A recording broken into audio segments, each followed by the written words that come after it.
नमस्कार, आदाब। मैं हूं अबुल नसर इकबाल। दोस्तों, भारतीय जनता पार्टी के नेताओं की स्थिति इस समय बिन पानी के मछली जैसी है। जैसे बिन पानी के मछली छटपटाती है, कुछ इसी तरह की छटपटाहट भारतीय जनता पार्टी के नेताओं में, खासतौर से आईटी सेल में देखने को मिल रही है। उसकी वजह क्या है? उसकी वजह है एक वायरल वीडियो, और यह वायरल वीडियो है देश के गृह मंत्री अमित शाह का। भारतीय जनता पार्टी की सरकार बनेगी तो एक गैर संवैधानिक एससी, एसटी और ओबीसी का है वो रिजर्वेशन को हम समाप्त कर देंगे। रिजर्वेशन को हम समाप्त कर, भारतीय जनता पार्टी की सरकार बनेगी तो एक गैर संवैधानिक मुस्लिम रिजर्वेशन को हम समाप्त कर देंगे। ये अधिकार तेलंगाना के एससी, एसटी और ओबीसी का है, वो अधिकार उनको मिलेगा। अमित शाह इस वायरल वीडियो में कहते हुए नजर आ रहे हैं कि वो आरक्षण खत्म कर देंगे, यानी जो एससी, ओबीसी, एसटी को जो आरक्षण मिलता है वो खत्म कर देंगे। ये एक फेक वीडियो है, जाहिर है गलत बात है। फेक वीडियो कोई भी बनाए, किसी की भी छवि धूमिल करने के लिए बनाए, ऐसा नहीं होना चाहिए। बहरहाल, इस मामले में जो मुस्तैदी दिखाई गई भारतीय जनता पार्टी के नेताओं की तरफ से, वो देखने लायक है। और आज जो मैं आपसे बात करने जा रहा हूं वो इसी दोहरे मापदंड पर है कि आखिर इतनी मुस्तैदी, जब अपने ऊपर बात आई तो इतनी मुस्तैदी दिखाई गई कि कई एफआईआर हो गई, और कहा यह जा रहा है कि पूरे देश में इस मामले को लेकर एफआईआर भारतीय जनता पार्टी की तरफ से कराई जाएगी। गिरफ्तारियां हो गई। इतना ही नहीं, इस मामले में एक सूबे के मुख्यमंत्री को तलब कर लिया गया। रेवंत रेड्डी को तलब कर लिया गया, तेलंगाना के मुख्यमंत्री। उनको दिल्ली पुलिस ने नोटिस भेज दिया कि आप 1 मई को हाजिर होइए, अपने बयान दर्ज कराइए, क्योंकि आपके ट्विटर अकाउंट से भी इस वायरल वीडियो को प्रसारित किया गया। इतनी बौखलाहट कि एक मुख्यमंत्री को भी सम्मन इस मामले में भेज दिया गया। अब मैं एक सवाल पूछना चाहता हूं कि एक फेक वीडियो से इतने बिलबिला गए भारतीय जनता पार्टी के नेता कि पूरे देश में इस मामले में एफआईआर करने की बात कर रहे हैं। एक सूबे के मुख्यमंत्री को तलब कर लिया पुलिस ने। पिछले 10 सालों में क्या हुआ? पिछले 10 सालों से इस देश में क्या हो रहा है? विपक्ष के नेताओं को किस तरह से टारगेट करके फेक न्यूज फैलाई गई? मैं उदाहरण भी दूंगा आपको।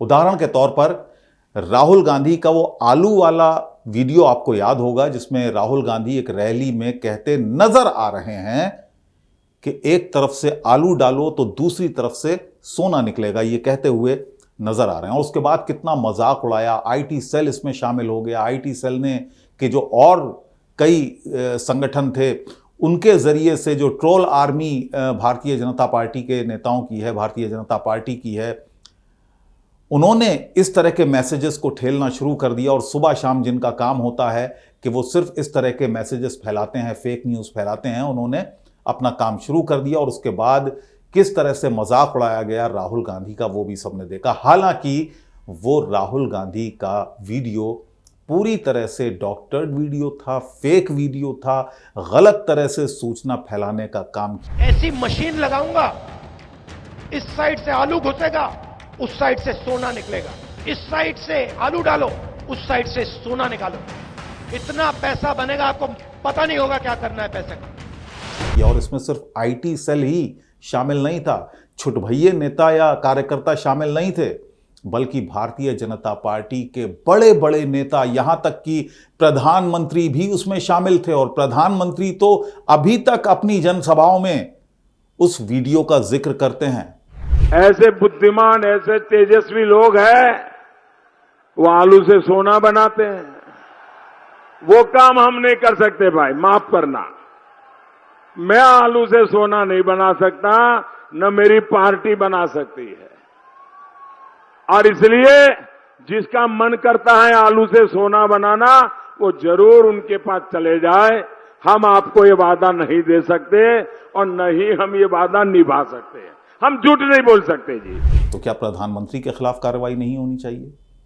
क्या प्रधानमंत्री को इस मामले में पूछताछ के लिए नहीं बुलाया जाना चाहिए कि आप जानते बूझते हुए किसी व्यक्ति की, किसी राजनीतिक प्रतिद्वंदी की छवि को धूमिल करने का काम कर रहे हैं?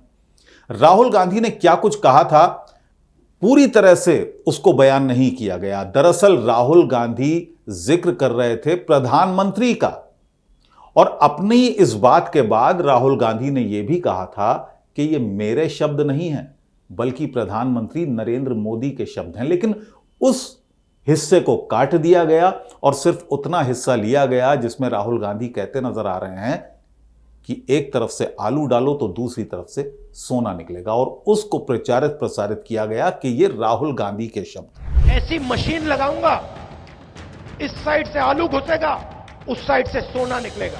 इस साइड से आलू डालो, उस साइड से सोना निकालो। इतना पैसा बनेगा, आपको पता नहीं होगा क्या करना है पैसे का।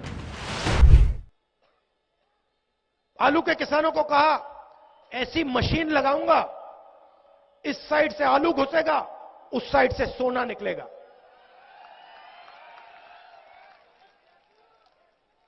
इस साइड से आलू डालो, उस साइड से सोना निकालो। इतना पैसा बनेगा, आपको पता नहीं होगा क्या करना है पैसे का। मेरे शब्द नहीं है, नरेंद्र मोदी जी के शब्द हैं। 15 लाख रुपए हर बैंक अकाउंट में, और अब बैंक अकाउंट खोलने के लिए 3000 रुपए दो। यह है सच्चाई नरेंद्र मोदी जी की, बीजेपी की। और प्रधानमंत्री भी इसमें मुलव्विस रहे। प्रधानमंत्री अभी तक अपनी सभाओं में ये कह रहे हैं कि वो वीडियो राहुल गांधी का था, यानी अभी भी दावा कर रहे हैं, जबकि ये साबित हो चुका है, तमाम मीडिया संस्थान इसको चला चुके हैं कि वो शब्द राहुल गांधी के थे ही नहीं, लेकिन अभी भी प्रधानमंत्री उस बात का जिक्र कर रहे हैं। तो क्या जांच नहीं होनी चाहिए? दोहरे मापदंड क्यों हैं? एक तरफ आप अपने एक वीडियो पर, अपने एक फेक वीडियो पर मुख्यमंत्री तक को तलब कर रहे हैं, गिरफ्तारियां कर रहे हैं, पूरे देश में एफआईआर कराने की बात कर रहे हैं, लेकिन जब मामला दूसरे का होता है तो आप उसको खुली छूट दे देते हैं। आप उससे खुश होते हैं कि आपके राजनीतिक प्रतिद्वंदी की गलत तरीके से छवि धूमिल की जा रही है, इससे आपको कोई परेशानी नहीं है। दोस्तों, देश इस समय चुनाव में है और हम सभी देशवासियों को यह सोचना होगा कि देश कानून से चलेगा, संविधान से चलेगा, या खास विचारधारा से चलेगा, खास विचारधारा के मानने वालों से चलेगा। नमस्कार।